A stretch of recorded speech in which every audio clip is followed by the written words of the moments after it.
আমাদের অজান্তে, অযত্নে, অবহেলায়, অবলীলায় বেড়ে ওঠে বনতুলসী বা বনমরিচ।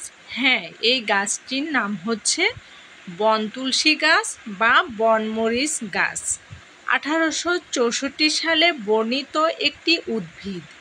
এদের ফুল ও পাতা দেখতে এর মরিচের সাদৃশ্য বলেই এর নামকরণ করা হয়েছে বনমরিচ। গাছের পাতাগুলো খুব সবুজ আর চকচকে হয়। এই গাছের ফুল ফল ধরে ভুল করে চোখ মুখে হাত দিয়ে ফেললে ভীষণ জ্বালাপোড়া করে। এই গাছের কষ দিয়ে বুদবুদও তৈরি করা যায়। ডাল ভাঙার পর একটু ফাঁক হলে যখন সেই ফাঁকে কষ জমে তখন সেখানে ফু দিলেই হলো, সেখান থেকেই বুদবুদ বের হয়ে আসবে। এই বনতুলসী গাছটি ছোট, অথচ সোজা আকাশের দিকে মুখ করে তুলে দাঁড়িয়ে থাকে।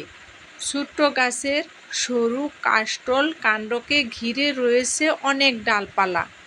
এই গাছটি যতটা লম্বা প্রায় ততটাই চওড়া। বিজ্ঞানীরা বলেছেন এই গাছটি শুধু আমাদের এই উপমহাদেশে নয়, দক্ষিণ আমেরিকাতেও দেখা যায়। রেললাইন বা রাস্তার ধারে, নদী ও পুকুরের পাড়ে, পতিত জমিতে এবং অন্যান্য জায়গায়ও ঘরের কোনায় এই গাছ জন্মেতে দেখা যায়। গাছে নভেম্বর থেকে মে মাস পর্যন্ত ফুল ফোটে। ইউফরবেসি পরিবারভুক্ত এই গাছটি। পাতা বর্ষার ফলার মতো। পাতাগুলি মোটামুটি 1.5 থেকে 2 ইঞ্চি লম্বা, গাঢ় সবুজ রঙের। পাতা ধার সামান্য ধার কাটা।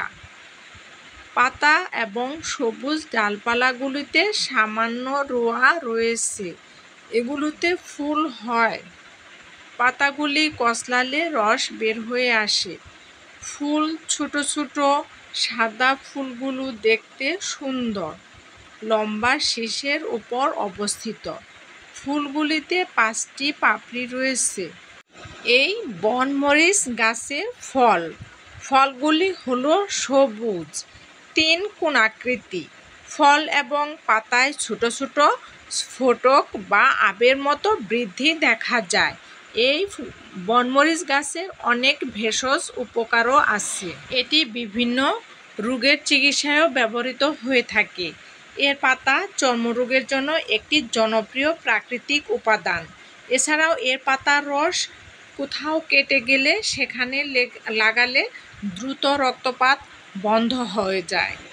এছাড়াও চর্মরোগে বনমরিচ গাছের পাতা চিকিৎসায় ব্যবহৃত হয়। এর ছাই ও তেলের মিশ্রণ ভাইরাসজনিত চর্মরোগের বিশেষ উপকার করে থাকে।